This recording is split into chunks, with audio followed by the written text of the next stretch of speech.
성경의 제일 첫머리에 배치된 책이 창세기입니다. 한자어로 창세기는 세상이 시작된 이야기라고 번역이 되었고, 이 첫 번째 책에 등장하는 첫 번째 단어는 태초에라는 단어입니다. 원어 성경을 보아도 베레시트, 처음에라고 시작하고 있습니다. 그래서 이 책의 이름도 그 첫 번째 단어를 따라서 베레시트, 처음에라는 이름으로 붙여졌죠. 그 이름과 같이 창세기에 등장하는 모든 이야기들은 다 처음으로 이루어진 일들입니다. 하늘과 땅과 만물이 처음 존재하게 되었고, 그 안에 생명체도 처음으로 존재하게 되었고, 그 생명체를 보존하고 다스리는 역할을 부여받은 인간 역시 처음으로 존재하게 되었고, 그 인간이 모여서 만드는 가장 기본적인 공동체인 가정 역시 처음으로 세상에 존재하게 됐습니다. 오늘 본문에는 그 가정이 어떻게 탄생하게 됐는가에 대한 구체적인 말씀이 등장합니다. 다양한 생명체를 창조하신 하나님은 그 생명체들을 최초의 인간이었던 아담에게로 이끄셨습니다. 그리고 아담은 각 생물에게 이름을 지어 주었습니다. 19절 말씀을 같이 한번 읽어보겠습니다. 여호와 하나님이 흙으로 각종 들짐승과 공중의 각종 새를 지으시고, 아담이 무엇이라고 부르나 보시려고 그것들을 그에게로 이끌어 가시니, 아담이 각 생물을 부르는 것이 곧 그 이름이 되었더라. 여러분 생각해 보십시오. 하나님이 지으신 동물들은 한둘이 아니었습니다.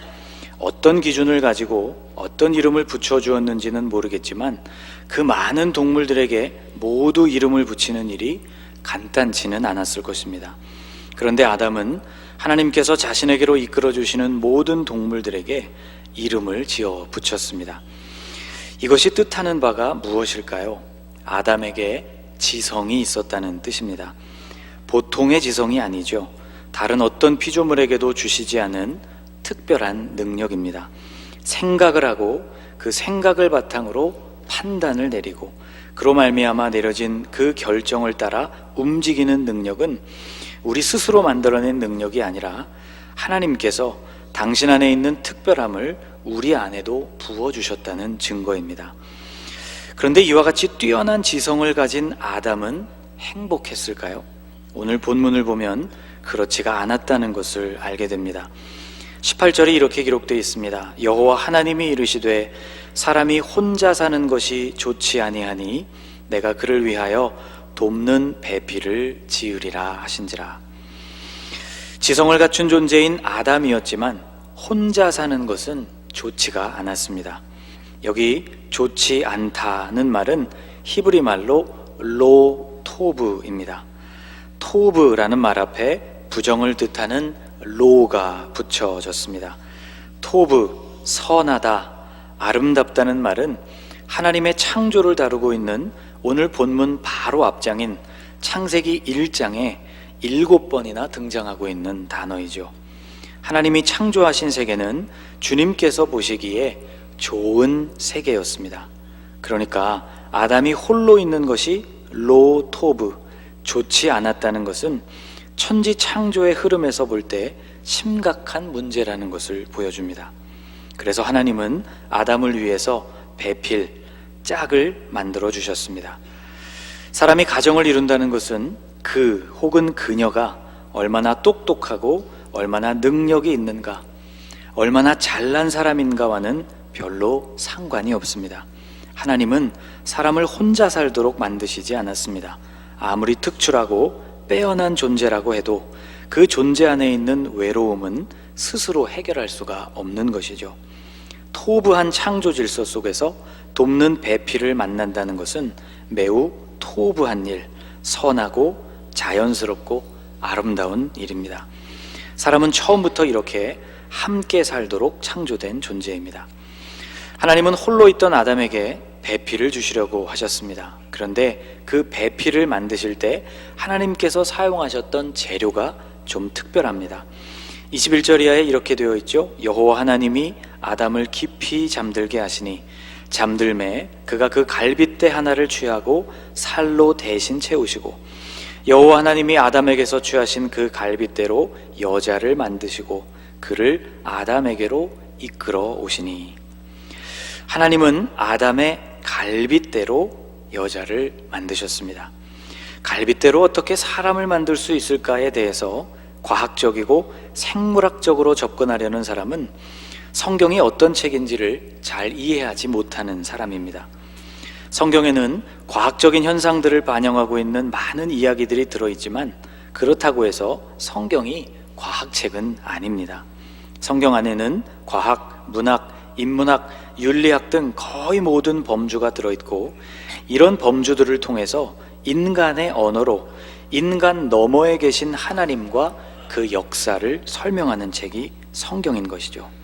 당연히 하나님의 존재나 그분의 역사를 하나님께서 이해하시는 차원으로 인간은 이해할 수 없는 것입니다. 갈빗대로 여자를 만드셨다는 것에 과학적으로 문제를 제기한다면 흙으로 아담을 만드신 사건에도 문제를 제기해야 합니다. 더 나아가서는 아무것도 없던 공허한 공간에 만유를 지으신 창조 사건 자체에도 문제를 제기해야 하는 것이죠. 그래서 창세기는 처음부터 태초에 천지를 창조하신 분이 하나님이라고 선포하면서 시작하고 있는 것입니다. 하나님께서는 어떤 재료를 사용해서도 여자를 만드실 수 있었습니다. 아니, 재료가 없어도 만드실 수 있으셨습니다. 그러니까 그 재료가 남자의 갈빗대였다는 것은 그 재료의 화학적인 특성에 주목할 것이 아니라 그 의미에 관심을 가져야 하는 것입니다. 아담의 배필이 그 자신의 갈빗대로 말미암아 탄생했다는 것의 중요성은 그 배필이 본래부터 그 자신과 하나였다는 점에 있습니다. 아담은 하와를 보자마자 그가 자신의 일부라는 것을 알았습니다.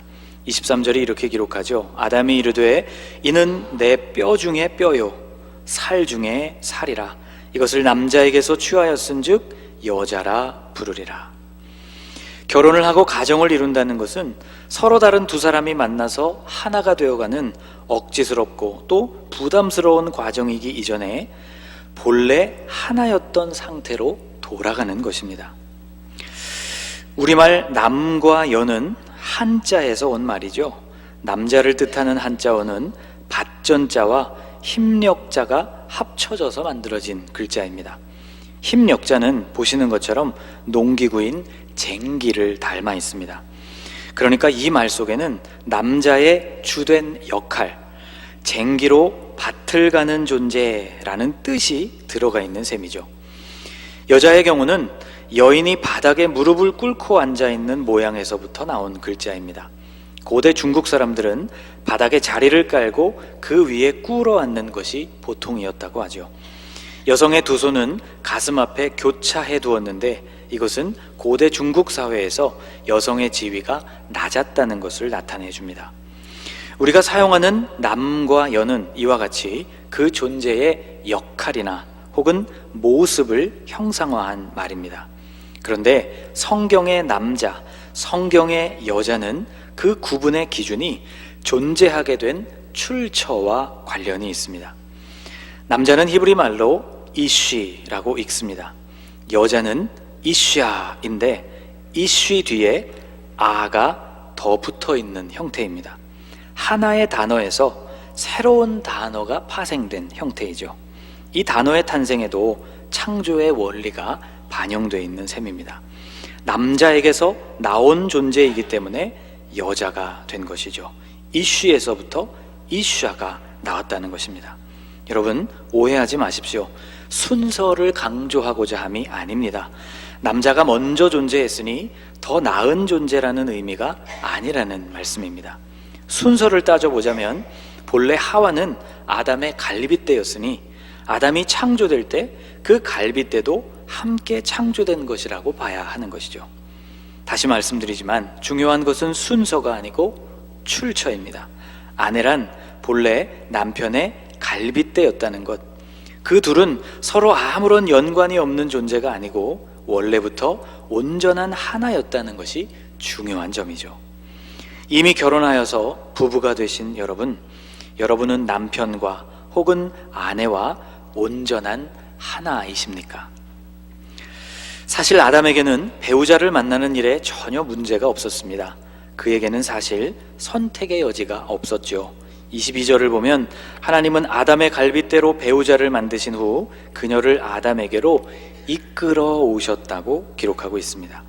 자신의 갈빗대로 만들어진 존재, 본래부터 자신의 일부였던 그녀를 아담이 알아보지 못할 리가 없었죠.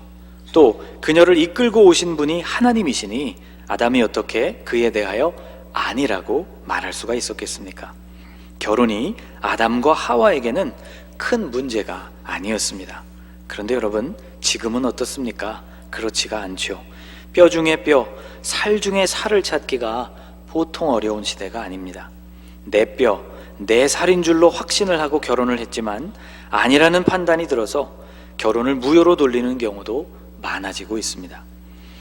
성도들이 목사에게 중보기도를 요청하는 많은 경우들 가운데 꽤 많은 경우가 자녀의 배우자를 위해서 기도해달라는 경우입니다. 사랑하는 여러분, 하나님께서 우리 자녀들의 눈을 열어주시기를 축복합니다. 그래서 나의 뼈, 나의 살을 잘 분별할 수 있게 되기를 축복합니다. 아담과 하와는 이렇게 그날부터 부부가 되었습니다. 자, 여기서 우리는 이런 질문을 해보아야 합니다. 두 사람이 진정으로 부부가 되게 해주는 것은 무엇일까? 라는 질문입니다. 다르게 말하면 한 가정은 어떻게 새로운 가정으로 탄생하느냐라는 질문이죠. 여러분, 두 사람이 어느 날부터 함께 살게 되면 되는 것일까요? 두 사람이 부부가 되었다고 공식적인 인정을 받으면 되는 것일까요? 혼인신고가 이루어져서 법적으로 두 사람이 부부라는 것을 증명하게 되면 그만일까요? 오늘 본문은 결혼이 성립하는 기준을 우리에게 명확하게 제시해 줍니다. 성경의 첫 권인 창세기, 그것도 거의 맨 앞에서 이 점을 제시하고 있다는 것은 아주 특별합니다. 여러분, 24절 말씀을 같이 읽어보겠습니다. 그러므로 남자가 부모를 떠나 그의 아내와 합하여 둘이 한 몸을 이룰지로다. 결혼은 본래의 뼈와 살을 찾아서 다시 하나가 되는 과정이라고 말할 수 있는데, 그 이전에 이 온전한 하나됨을 위하여 반드시 필요한, 충족되어야 하는 조건이 있습니다. 그 조건이란 바로 남자가 부모를 떠나는 것입니다. 부모를 떠나는 것이 먼저이고 그 후에 하나의 가정을 이루게 되는 것이라면, 부모를 떠나지 않은 상태로 하나가 된다는 것은 바람직한 결혼이 아니라고 말할 수 있는 것이죠. 자, 그럼 부모를 떠난다는 것은 무엇을 의미할까요? 어떻게 해야 떠났다고 인정할 수 있는 것일까요? 시댁이나 처가로부터 멀찍이 거리를 둔다면 그것이 떠나는 것일까요? 한국 땅을 떠나서 살게 되면 더 확실하게 떠나게 되는 것일까요? 물리적인 거리를 두는 일은 진정한 떠남의 부분에서 지극히 일부입니다. 또 지금은 세상이 물리적 거리가 별로 문제가 되지 않는 세상입니다. 마음만 먹는다면 전 세계 어디든 하루 안에 갈 수 있는 세상에서 오늘 저와 여러분이 살고 있습니다. 또 지구 반대편에 살아도 우리는 원하는 때면 언제나 화면으로 서로의 얼굴을 보면서 대화할 수 있는 세상에서 살고 있죠. 결혼한 가정이 부모를 떠난다는 것은 조금 다른 각도에서 접근이 필요합니다. 어제만 해도 우리 교회에서 두 가정이 새롭게 출발을 했습니다. 결혼식 풍경이 많이 달라지고는 있지만 결혼식에서 아직도 빠지지 않고 들어가고 있는 순서는 부모님께 인사를 드리는 순서입니다. 이것은 키워주신 부모님에 대한 감사의 인사이자 동시에 떠남을 알리는 인사입니다. 자녀는 떠나야 하고 부모는 그들을 떠나 보내야 합니다. 그래야 온전한 결혼이 성립하는 것이죠. 제가 살아가는 자리가 목회자의 자리이다 보니 많은 부부가 결혼을 해서 가정을 이루는 모습을 보게 되는데, 특히 결혼한 자녀들이 부모님들과 같은 교회에서 신앙생활을 하는 것을 보게 됩니다. 대단한 결단이라고 저는 생각합니다. 박수를 쳐줘야 하는 일이고 감탄할 만한 일이죠. 그런데 저는 부모님들에게 부탁을 드리고 싶습니다. 자녀들이 결혼을 했다면 그들이 아직 나와 같은 교회에서 신앙생활을 하더라도 그들이 분명히 나의 곁을 떠난 존재라는 것을 기억하시기 바랍니다.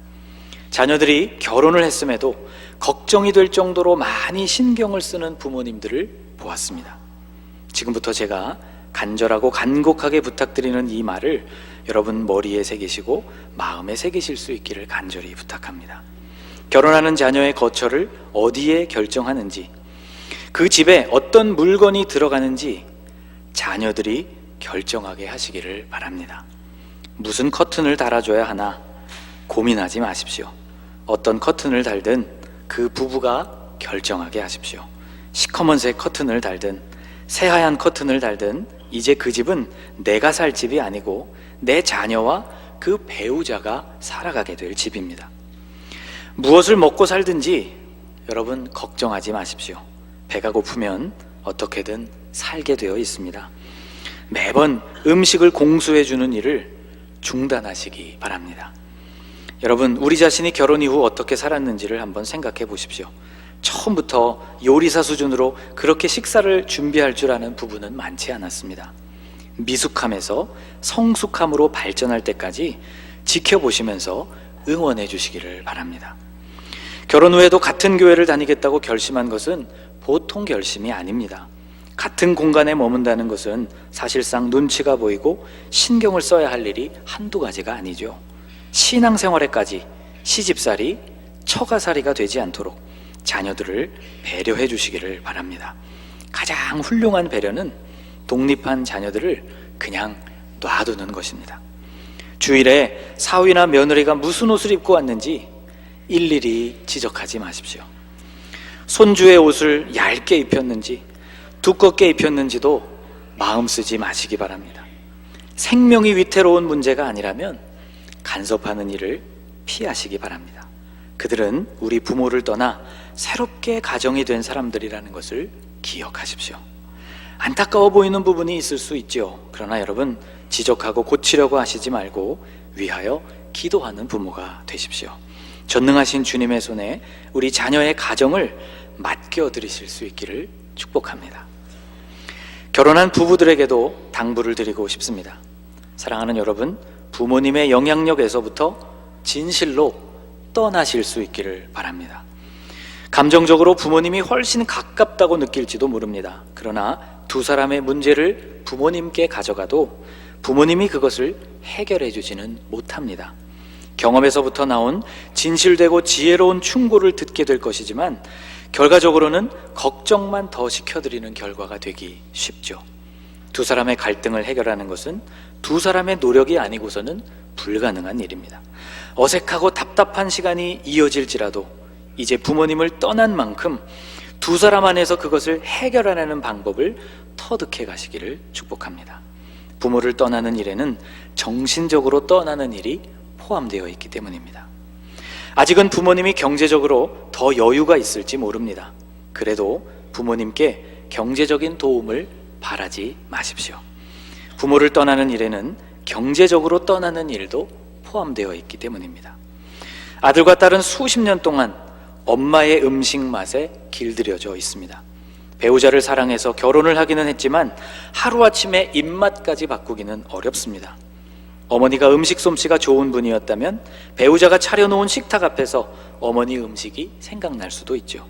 그러나 친애하는 새신랑, 새신부 여러분, 익숙해지시기를 바랍니다. 앞으로 더 많은 날들을 여러분이 먹게 될 음식입니다. 사랑으로 차린 그 음식을 사랑으로 먹는 법을 익히십시오. 시간이 지나면서 두 사람 모두 만족스러운 요리가 탄생할 때까지 인내하실 수 있기를 축복합니다. 부모님 댁에 방문을 했다가 집으로 돌아갈 때 음식을 싸달라고 하지 마십시오. 싸주신다고 해도 말리시기를 바랍니다. 죽이 되든 밥이 되든 두 사람이 서로를 도와가며 생존하는 연습에 매진하실 수 있기를 축복합니다. 부모를 떠난다는 것은 입맛도 떠나는 일이 포함되어 있기 때문입니다. 생활 환경이 예전과는 참 많이 달라졌습니다. 어떤 분이 한 여성에게 바깥 양반은 어떤 일을 하시냐고 물었답니다. 그분이 이렇게 대답했다고 해요. 저도 바깥 양반인데요. 부부가 함께 바깥 활동을 하고 있으니 두 사람 모두가 바깥 양반인 셈이죠. 안사람이라는 말도 점점 그 의미가 퇴색되고 있습니다. 요즘은 육아와 살림을 아빠가 전담하는 경우도 늘어나고 있으니 그들이 바로 안사람이라고 말할 수 있겠죠. 둘 다 바깥 양반이어도 사랑하는 여러분, 아이를 너무 자주 부모님께 맡기지 마십시오. 모질고 힘든 세월을 지나서 이제 허리를 좀 펴고 사나 했는데 손주들을 보살피느라 너무 많이 지쳐있는 부모님들을 자주 보게 됩니다. 손주가 사랑스러우니 아이와 함께 있는 시간은 물론 행복한 시간입니다. 그런데 여러분, 우리의 부모님들은 예전의 부모님들이 아니십니다. 팔도 어깨도 쉽게 망가지고 허리도 금방 뻐근해집니다. 독립해서 살 때는 직장 근처에서 살다가 결혼 후 신혼집은 친정 근처에 얻는다는 얘기를 들을 때마다 참 복잡한 마음이 듭니다. 오면 반갑고 가면 더 반갑다는 말이 있죠. 여러분, 그냥 생긴 말이 아닙니다. 부모님의 노후 행복을 원한다면 결혼과 동시에 부모님을 떠나야 한다는 것을 명심하시기 바랍니다. 시대가 달라졌고 세상이 변했지만 가정이 세워지는 변치 않는 원리가 여기에 있습니다. 그것은 바로 부모를 떠나는 것입니다. 사랑하는 부모님 여러분, 이미 결혼한 자녀를 잘 떠나보내실 수 있기를 바랍니다. 결혼하려는 자녀를 잘 떠나보낼 연습을 하실 수 있기를 바랍니다. 사랑하는 자녀 여러분, 결혼을 했다면 부모님을 잘 떠나실 수 있기를 바랍니다. 결혼을 하려고 준비한다면 떠날 준비를 잘 하실 수 있기를 축복합니다. 가정의 달을 보내고 있는 우리에게 주님께서 지혜를 주시고 담력을 주시고 그리고 믿음을 주시기를 축복합니다.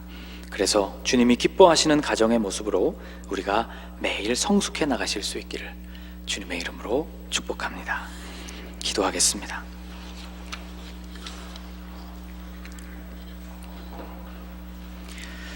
사람이 혼자 사는 것이 좋지 않다고 말씀하시고 아담을 위해 배필을 지어주신 것을 묵상했습니다. 함께 살도록 해주신 아내와 남편이 뼈 중에 뼈요 살 중에 살이라고 고백하는 가정이 되게 하여 주옵소서. 본래 하나였던 상태로 돌아가는 것이 결혼의 신비임을 알게 하옵소서. 두 사람이 하나가 되기 위해서는 부모를 떠나야 함을 말씀해 주셨습니다. 결혼한 가정들, 또 결혼을 앞두고 있는 예비 가정들이 떠나는 것을 두려워하지 않게 해주시고, 자녀를 결혼시킨 부모들, 또 결혼을 앞둔 자녀를 둔 가정들이 자녀를 떠나보내는 일에 망설이지 않게 하옵소서. 주님의 몸을 이루고 있는 우리 공동체에 속해 있는 각 가정들이 더 건강하고 성숙한 가정들이 되어 머리이신 그리스도의 뜻을 온전히 이룰 수 있도록 주님 우리를 도와주옵소서. 예수님의 이름으로 기도하옵나이다. 아멘.